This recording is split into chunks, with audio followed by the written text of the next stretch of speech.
Έλα Πίπη, θα βουτήξεις? Σου βάλεις πρώτος. Θα βουτήξεις Πίπη? Ναι, Γιατί θα βουτήξεις? γιατί είναι 1η Ιουνίου. Άντε. Έλα μπες. Ναι, περίμενε Πίπη. Έλα μπες.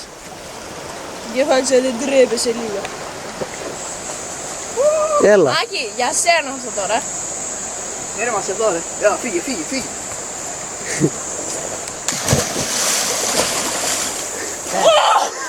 Από τη ζωή σας. Μην το κάνεις πολύ. Μην τη γυρνάς μωρέ. Γιατί? Δεν σε πιάνω ολόκληρο. Έτσι.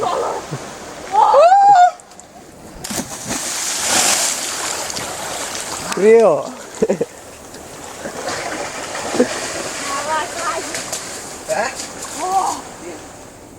Τι είναι. Κλείς τώρα.